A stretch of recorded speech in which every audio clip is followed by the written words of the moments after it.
What is good, people? It's Jagilsdorf coming back at you with another video. Today is Wednesday and we are doing a What's Up Wednesday, little just like a question. I'm just asking like a what's up with that, so I kind of have an idea and I just bring it to you guys' attention and you guys say, like why is it like that? It was originally going to be why Wednesdays, but I like what's up better.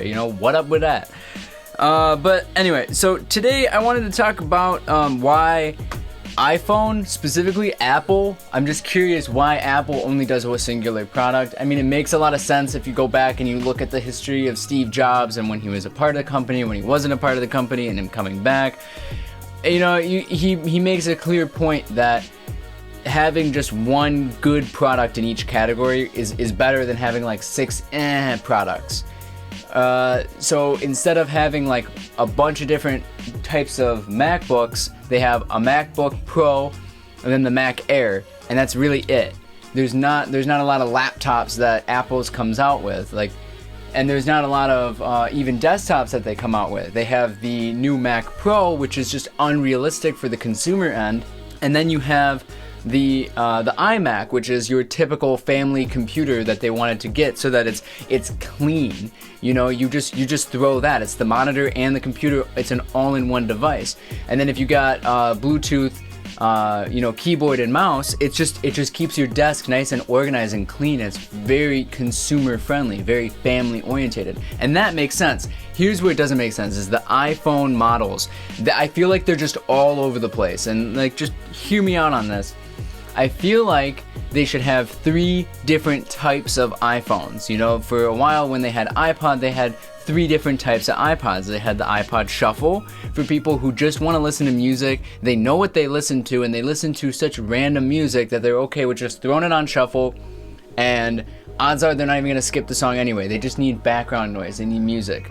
Then there was the classic, the people who have gigabytes and gigabytes of music, like my dad, for example, who if he ever had like a terabyte iPod, that would just annihilate any other device for music playing ever. Like, seriously. And then you had like the iPod Nano. It was kind of like an in-between. So it was like the Shuffle with a little bit more graphics or user interface, graphic user interface actually. And it was a nice setup, and they had like that nice thing going on. Well, now no one really uses iPods, and actually as a sidebar, why don't they have iPods anymore? They should be putting out iPods, and if I have Apple Music, I should be able to plug my iPod up to Apple Music or to the music on my Mac or on my Windows computer and download all the stuff from Apple Music and have like offline downloads. And then when when I want to change the music, I just plug it back up, and then I drag files on and off just as if I bought them on iTunes, and it would count my streams, and maybe it would have like an expiration date. So say my subscription for Apple Music, say it resets every month on the 15th. Well, then I plug in my iPod today. Well, then on the 15th, my iPod's going to say, hey, you have 7 days to plug your iPod back up into the computer to prove you still own your membership, because the iPod wouldn't have Wi-Fi. It's not like a touch. It'd be like a classic. It wouldn't have Wi-Fi, none of that jazz. No, it's all supposed to be offline. It's for offline music listening, and that to me is really just amazing, because then I'm getting the benefits of the streaming service of unlimited music, and I'm still committing to offline. Because yeah, it's nice. I have a big phone now. I have like a 250 gig phone, but there was a time when I didn't have that. I had 60, and a lot of that was filled up with music that I was writing, and I couldn't put a lot of music that I was listening to. Plus, on top of that, I would love to just have an iPod that sits in my car. And yeah, that would just be really nice, in my opinion, to be able to have. It'd be super easy. And after the week, if I don't plug it up to the computer, it's going to delete all my songs. It'll remember what songs were on there. And, it'll save like a text file on there. So if I do plug it up after that week, I'm just like, it deleted all my songs. I just plug it back up, and it'll just re-download them all. It knows exactly what songs, what playlist, everything. It's not going to like erase the information but I won't be able to play any of the songs. It would essentially be locked, because now I need to plug it back up and somehow prove to the iPod that I'm still paying for the Apple Music subscription. And on top of that, from an artist standpoint, when I plug it back up to the computer, it's able to say, hey, he listened to this song this many times and this song this many times. He didn't listen to this song at all. And then the artists still get paid their streams like normal. And no one would have any idea that I'm using the iPod versus just using my phone in airplane mode. So very similar, but that's a total tangent. So yeah, very, very detailed What's Up Wednesday for you. Now I have some things in here that I wanted to talk about as well. You know, my 3-tier iPhone mentality. They need the high-end phone. Apple reinvented the iPhone's chassis with military-grade carbon fiber steel titanium strong stuff. With an array of 64 cameras behind the screen somehow because we are that cool. Like imagine that, 64 cameras behind the screen, it's like selfie camera. This exceeds beyond super mega ultra high definition and now takes selfies in 128K. This also made Face ID more secure for 1 in a million chance to now it's 1 in more than the carrying capacity of the entire solar system. We made the screen entirely out of fictional crystal. We reinvented the diamond and made it 3 times as strong. This is the iPhone iMond, starting at $5 million. Then they would have like a mid-tier iPhone, and like this is like ultra slim and it has like 3 back cameras, you know, no buttons like at all somehow, and it has a lightning port, but you'll pretty much never use it because of Bluetooth and wireless charging. Has about 1 terabyte of storage, 6 gigabyte cellular, whatever we're at that point. You'll probably get the iMond when you're older. You're only getting this one because your parents are paying for it, and they make like $100,000 a year, and you're like 17 and you drive your dad's old Audi. This is like a $3,000, $4,000 phone, give or take, and there's pretty much 2 models. They're the exact same, just one costs more. This is the iPhone iPrivileged and the iPhone iPrivileged AF. I like that one a lot. That was my favorite. Then there is the average version, and this is for your normal people, okay? This one, it has an aux port, okay? And I want one because I'm a music producer and I cannot stand not having an aux port. Like, it is so annoying to me. So that's like number 1. It's, you know, it could go up to like maybe like 1 terabyte of storage, or no, like probably like 500 gigs. You probably don't need 1 terabyte.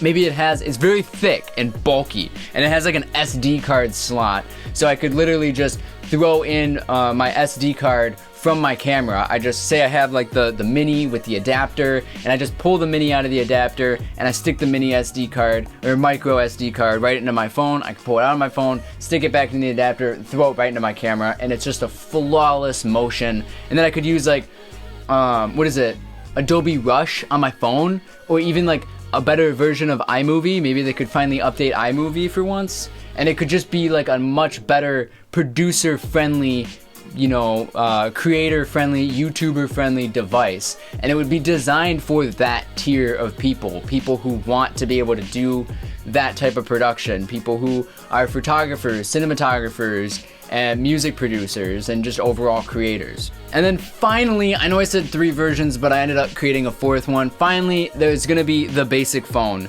And this is it might even have like a downgraded version of iOS, just because this is for your grandparents, this is for your boomers, this is like, it's highly reliant on Siri, which I realized because my mom just constantly uses Siri. That's just like her go-to. She'll have Siri do everything. So it's very reliant on Siri. It's essentially like the jitterbug of iPhones.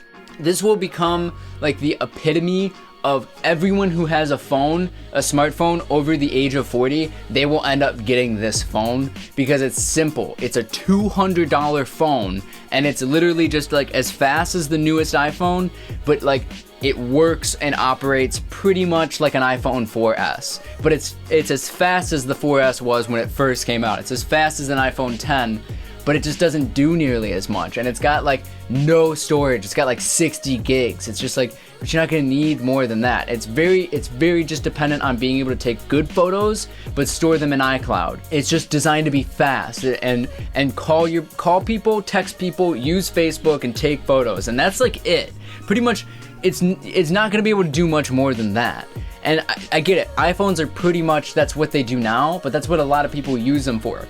This iPhone 10 is a beast. I can do so much with this phone. I would never want, my mom doesn't need this. This is obnoxious. I don't want to have to teach her how to use the gestures and understanding Face ID and all. No, just make it simple. Make it very, very, very easy. So the people over 40 and the people over 60 and even the people over 80, they don't have to think about doing literally anything on this device. You could maybe check email and have a calendar and a calculator. It's just super low end though. Like all the typical features, it's just stripped down. They go through every default iOS app and they just strip it down more and more. Like there's no filters in the camera, because I could totally see like someone's grandma or grandparent, not one of mine because they're actually decently tech savvy now because they have to be, but they don't enjoy it. They wish they never had to learn that stuff. But I could see a grandma or a grandpa turning on like a filter in their camera and then not knowing how to turn it off. Like they don't need that. They don't need that in their life. I don't want to wish that on them at all. Like just make it very simple and very low end. And that is your grandma iPhone. That is your jitterbug iPhone. And thanks for watching me rant about why Apple is an amazing company but could be like 3 times as better. Tune in next week for another What's Up Wednesday, where I will probably talk about another thing that I don't like and wish could be improved upon. Essentially, that's what this series is going to be. It's just going to be me complaining about stuff and wondering why it can't be better, and then presenting my idea as to why and how I would improve upon it if I had the control and availability to do so. And then I just want to hear like your guys' opinions. And another reason why I made this is because then this video would go viral and then it would help out my YouTube channel on top of that.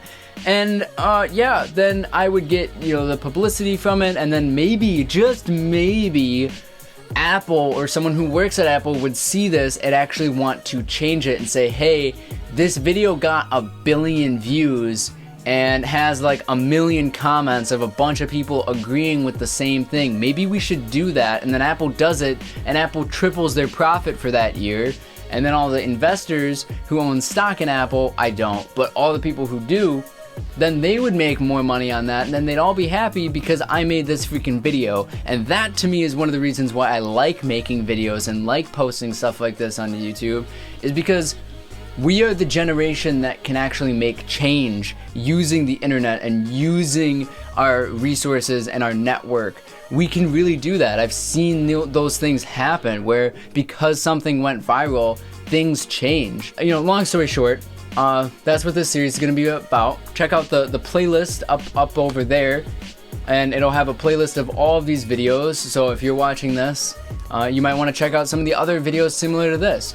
So tomorrow we got Thursday Thoughts, very similar, you know, concept to What's Up Wednesday. I almost said Why Wednesday. But yeah, thanks for watching. Check out these videos over here and subscribe right about here. Peace.